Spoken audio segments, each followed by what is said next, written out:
My name is Mark Hake. I'm from Scottsdale, Arizona, and I'm very interested in your policies on diversification and also how you concentrate your investments. And I've studied your annual reports going back a good number of years, and there's been years where you had a lot of stocks in your marketable equitable securities portfolio, and there was one year where you only had 3 in 1987. So I have 2 questions. Given the number of stocks that you have in the portfolio now, what does that imply about your view of the market in terms of, is it fairly valued, that kind of idea? And second of all, it seems that whenever you take a new investment, you never take less than about 5% and never more than about 10% of the total portfolio with that new position. And I wanted to see if I'm correct about that. Yeah, well, on the second point, that really isn't correct. We have positions which you don't even see because we only listed the ones above 600 million in the last report, and obviously those are all smaller positions. Sometimes that's because they're smaller companies and we couldn't get that much money in. Sometimes it's because the prices moved up after we bought them, and sometimes it's because we may be selling the position down even.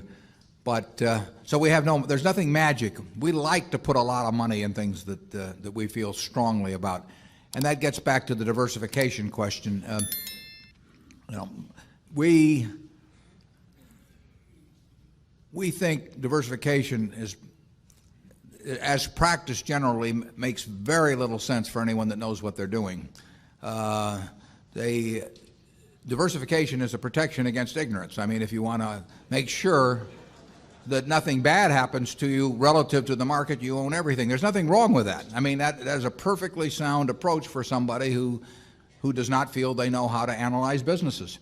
If you know how to analyze businesses and value businesses, it's crazy to own 50 stocks or 40 stocks or 30 stocks probably, because there aren't that many wonderful businesses that are understandable to a single human being in all likelihood.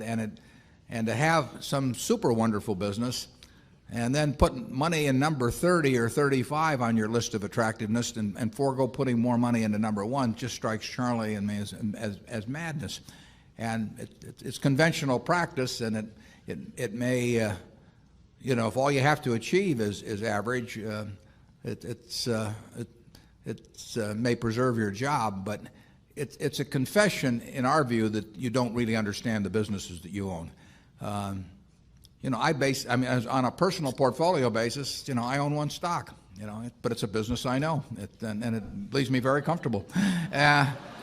So, do I need to own 28 stocks in order to have proper diversification? It'd be nonsense. And within Berkshire, I could pick out 3 of our businesses, and I would be very happy if they were the only businesses we owned and I had all my money in Berkshire. Now, I love the fact that we can find more than that and that we keep adding to it. But 3 wonderful businesses is more than you need in this life to do very well. And the average person isn't going to run into that. I mean, if you look at how the fortunes were built in this country, they weren't built out of a portfolio of 50 companies. They were built by someone who identified with a wonderful business. Coca-Cola is a great example. A lot of fortunes have been built on that. And there aren't 50 Coca-Colas.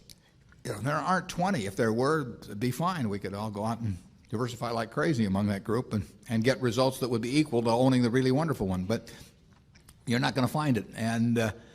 And the truth is, you don't need it. I mean, if you have a really wonderful business, is very well protected against the vicissitudes of the economy over time and competition. I mean, we're talking about businesses that are resistant to effective competition, and 3 of those will be better than 100 average businesses, and they'll be safer, incidentally. I mean, there is less risk in owning 3 easy to identify wonderful businesses than there is in owning 50 well-known big businesses. And it's amazing what has been taught over the years in finance classes about that. But I can assure you that I would rather pick if I had to bet the next 30 years on the fortunes of my family that would be dependent upon the income from a given group of businesses, I would rather pick 3 businesses from those we own than own a diversified group of 50. Charlie? Yeah, what he's saying is that much of what is taught in modern corporate finance courses is twaddle.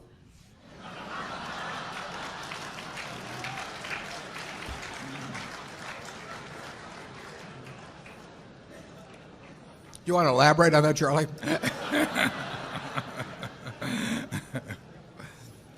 You cannot believe this stuff. I mean, it's modern portfolio theory, and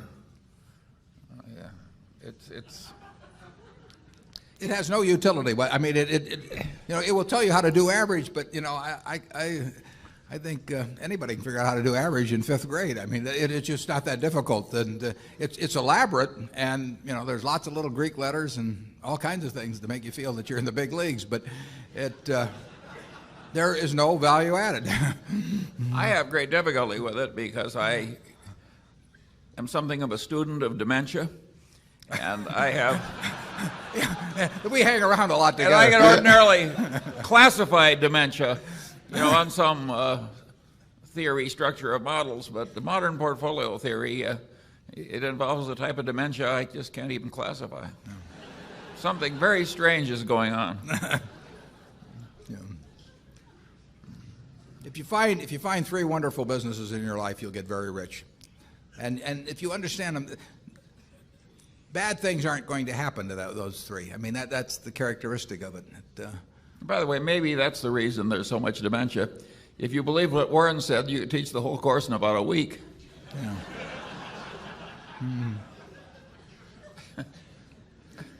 Yeah, and the high priest wouldn't have any edge over the lay people, and that never sells well. Right.